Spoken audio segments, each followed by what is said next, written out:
بسم اللہ الرحمن الرحیم نحمدہ ونصلی ونسلم علی رسولہ الکریم اما بعد۔ صراط مستقیم کورس سبق نمبر 2، 5 باتیں بیان ہوں گی۔ نمبر 1 قرآن کریم کی آیت، نمبر 2 حدیث مبارک، نمبر 3 عقیدہ، نمبر 4 مسئلہ، نمبر 5 دعا۔ سٹارٹ لیتے ہیں قرآن مجید کی آیت سے۔ قرآن مجید کی جو آیت آپ کے سامنے پیش کر رہے ہیں اسے تسمیہ کہتے ہیں، یعنی بسم اللہ الرحمن الرحیم۔ اس کا معنی یہ ہے کہ شروع کرتا ہوں اللہ کے نام سے جو بڑا مہربان نہایت رحم کرنے والا ہے۔ تسمیہ یعنی بسم اللہ الرحمن الرحیم یہ قرآن کریم کی ایک آیت ہے، اور اللہ تعالیٰ نے اس کو نازل کیا تاکہ یہ پتہ چل جائے، 2 صورتوں کے درمیان رکھ کر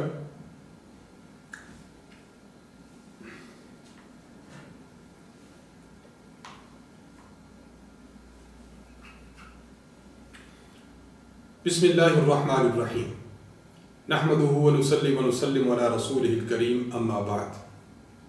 صراط مستقیم کورس سبق نمبر 2۔ آج کے سبق میں بھی انشاءاللہ 5 باتیں بیان ہوں گی۔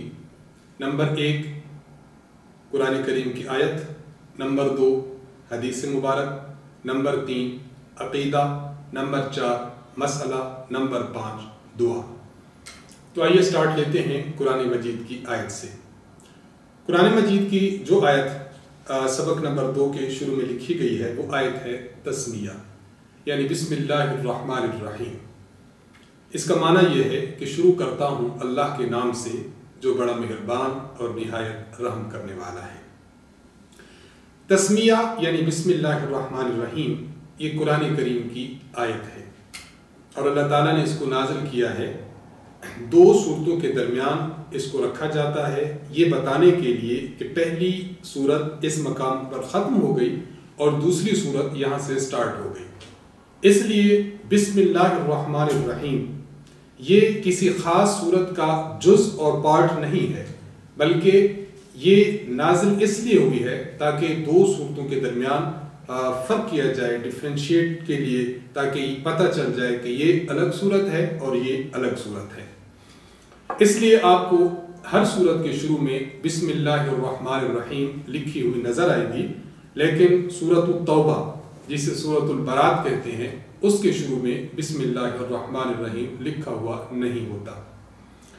اب ایک بندہ سورۃ التوبہ سے شروع کر رہا ہو یا سورۃ التوبہ سے پہلے سورت کو آگے لے کر آ رہا ہو تو اب اس کو کیسے پڑھے؟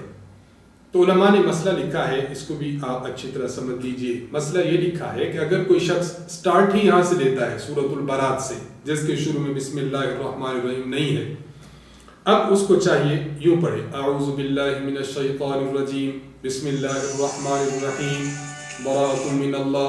اب جب سٹارٹ لے رہا ہے تو اب اعوذ باللہ اور بسم اللہ پڑھے۔ اور اگر یہ شخص سورۃ البراۃ اور توبہ سے پہلے جو سورت ہے وہاں سے سٹارٹ لے کے آ رہا ہے، اب اس کو درمیان میں بسم اللہ الرحمن الرحیم نہیں پڑھنی چاہیے، بس پہلی سورت جو پڑھتا آ رہا ہے وہ پڑھ لے، اس کے بعد براۃ من اللہ ورسولہ یہ پڑھ لیا جائے۔ حدیث مبارک، امام نماز میں بسم اللہ الرحمن الرحیم آہستہ پڑھے۔ حدیث مبارک صحیح مسلم جلد نمبر 1 اور صفحہ نمبر 172۔ عن انس رضی اللہ عنہ قال صلیت مع رسول اللہ صلی اللہ علیہ وسلم وابی بکر وعمر وعثمان رضی اللہ عنہم فلم اسمع احد منہم یقرأ بسم اللہ الرحمن الرحیم۔ حضرت انس بن مالک رضی اللہ عنہ ارشاد فرماتے ہیں کہ میں نے رسول اللہ صلی اللہ علیہ وسلم، حضرت ابوبکر صدیق، حضرت عمر فاروق اور حضرت عثمان بن عفان رضی اللہ عنہ ان کے پیچھے میں نے نماز پڑھی، لیکن میں نے ان میں سے کسی سے نہیں سنا کہ انہوں نے بسم اللہ الرحمن الرحیم پڑھا ہو۔ اب اس کا کیا مطلب ہے؟ پڑھتے تو تھے لیکن انہوں نے سنا نہیں، مطلب یہ کہ میں نے ان سے اونچی آواز میں بسم اللہ الرحمن الرحیم پڑھتے ہوئے نہیں سنا۔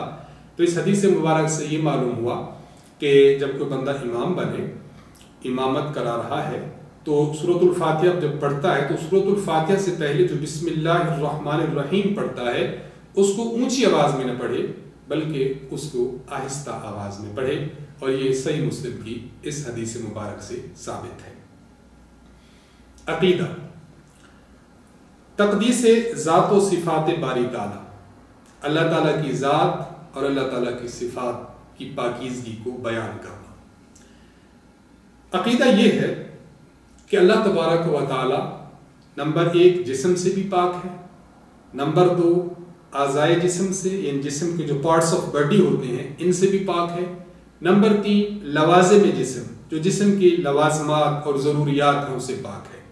جسم یہ معلوم ہے کہ اس کو جسم کہتے ہیں، یہ بھی جسم ہے جسم۔ نمبر 2 اعضائے جسم، ہینڈ ہے، فیس ہے، ماؤتھ ہے، ٹیتھ ہے، چیسٹ ہے، لیگز ہیں، ہینڈز ہیں، فنگرز ہیں، تھمب ہے، یہ جو چیزیں پارٹس آف باڈی اللہ ان سے بھی پاک ہے۔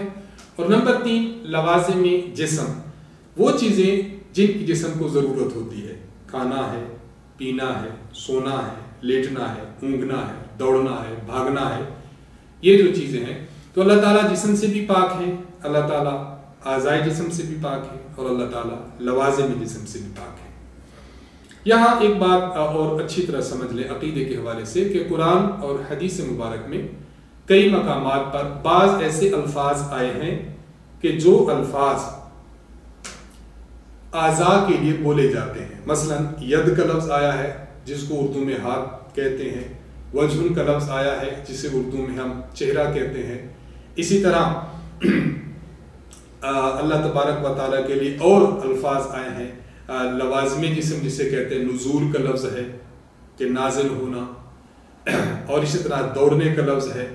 اب وہ الفاظ جو اللہ تعالیٰ کے لیے استعمال ہوئے ہیں قرآن میں اور حدیث مبارک میں، جو عام طور پر اعضاء کے لیے استعمال ہوتے ہیں، پارٹس آف باڈی کے لیے استعمال ہوتے ہیں، لوازم جسم کے لیے استعمال ہوتے ہیں، اب ان اعضاء سے مراد کیا ہے؟ اس بارے میں امت مسلمہ کے محقق علماء کے 2 نظریے ہیں۔ پہلے نظریے والے علماء کو کہتے ہیں متقدمین یعنی پہلے والے، دوسرے نظریے کے علماء کو کہتے ہیں متاخرین یعنی بعد والے۔ متقدمین حضرات ان کا نظریہ یہ ہے کہ وہ الفاظ جو قرآن میں اور حدیث میں آئے ہیں، ید، وجہ، عین، یا نزول کا لفظ ہے، دوڑنے کا لفظ ہے، تو یہ الفاظ جو بھی آئے ہیں ہم یہ کہیں گے کہ یہ اللہ تعالیٰ کی صفات ہیں، ان کا معنی ہمیں معلوم نہیں، ہم اس کے معنی کو خدا کے سپرد کرتے ہیں اور کہتے ہیں کہ ان کا معنی اللہ ہی جانتے ہیں۔ کیا مطلب؟ اب جب کہا ید اللہ کا ید، ہم کہیں گے اس کا معنی اللہ کو معلوم ہے، یہ اللہ کی کوئی صفت ہے۔ جب ہم کہیں گے اعیننا، اللہ کی عین، اس کا معنی اللہ کو معلوم ہے۔ تو ہمارے جو وہ محقق علماء جو متقدمین اور پہلے کے ہیں ان کا تو یہ موقف اور نظریہ ہے، اور وہ علماء جو بعد کے ہیں ان کا نظریہ کیا ہے؟ ان کا نظریہ یہ ہے کہ ان الفاظ سے اللہ تبارک و تعالیٰ کی کوئی خاص صفت مراد ہے، لیکن اس سے مراد درجہ ظن ہے، گمان ہے ہمارا، یعنی ہماری رائے میں، حقیقتاً نہیں، حقیقتاً تو خدا جانتے ہیں، ہماری رائے میں، ہماری فہم میں، ہمارے گمان میں وہ کیا ہو سکتا ہے؟ ید اللہ، اس سے مراد اللہ تعالیٰ کی قدرت ہے، اللہ تعالیٰ کو اترنا، اس سے مراد اللہ تبارک و تعالیٰ کی رحمت کا متوجہ ہونا ہے۔ تو ہمارے دونوں موقف ہیں، متقدمین بھی اور متاخرین بھی، ان موقف کو لینا چاہیے۔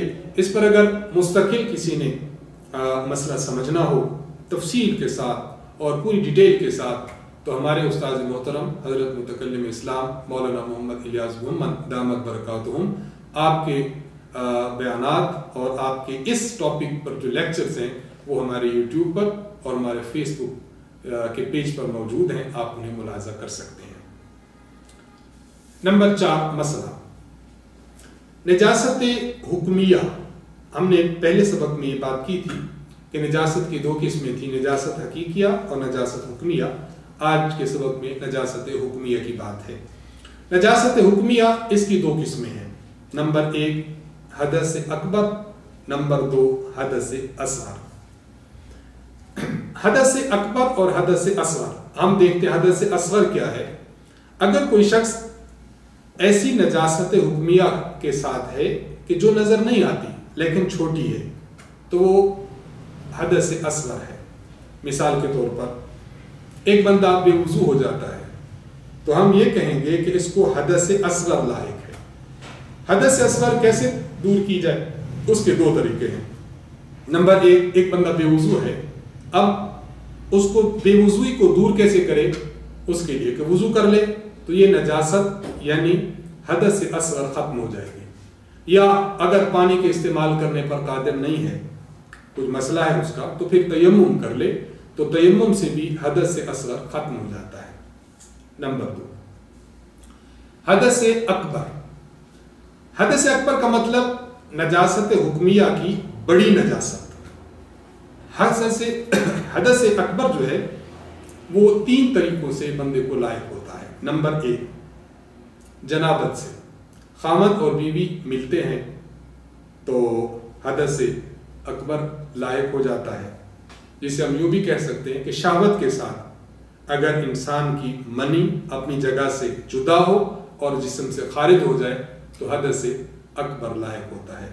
انسان سو رہا تھا، برا خیال اس کو خواب آیا تو یہ حدث اکبر لاحق ہو گیا۔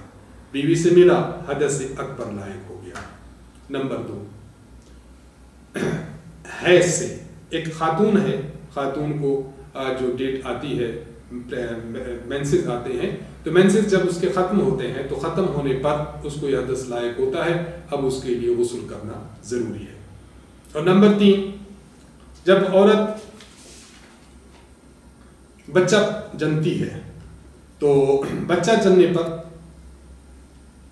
اس کو جو کم از کم کی کوئی حد نہیں اور زیادہ سے زیادہ جو خون آتا ہے اس کی جو مدت ہے وہ 40 دن ہے۔ تو جب یہ 40 دن کا خون آتا ہے یا جو نفاس کا خون جسے ہم کہتے ہیں، جو خون آتا ہے تو اس سے بھی اس کو حدث اکبر لاحق ہو جاتا ہے۔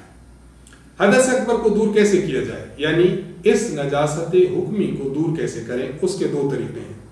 نمبر 1 انسان غسل کر لے تو یہ نجاست حکمیہ جو اکبر تھی وہ دور ہو گئی، یا اگر غسل پر قادر نہیں ہے کسی بیماری کی وجہ سے یا موت کا اندیشہ، اتنی سردی ہے کہ موت ہو جائے گی، تو پھر اس کو تیمم کرنا چاہیے۔ تو تیمم سے بھی نجاست کی یہ دوسری جو قسم ہے نجاست حکمیہ، اس کا حدث اکبر یہ بھی اس سے دور ہو جائے گا۔ تو ان 2 طریقوں سے نجاست حکمیہ کی دونوں قسمیں جو ہے وہ ختم ہو سکتی ہیں اور انسان پاک ہو سکتا ہے۔ نمبر 5 دعا۔ آج کی دعا یہ ہے کہ انسان جب سو کر اٹھے تو یہ دعا مانگے۔ آپ بھی میرے ساتھ 2 مرتبہ دعا پڑھیے تاکہ یاد ہو جائے۔ الحمدللہ الذی احیانا بعد ما اماتنا وإلیہ النشور۔ الحمدللہ الذی احیانا بعد ما اماتنا وإلیہ النشور۔ اس کا ترجمہ بھی سن لیجئے۔ تمام تعریفیں اللہ کے لیے ہیں جس نے ہمیں نیند کے بعد جگایا اور اسی کے پاس ہم سب نے اکٹھے ہو کر جانا ہے۔ آج کی یہ 5 باتیں مکمل ہوئیں۔ وآخر دعوانا ان الحمدللہ رب العالمین۔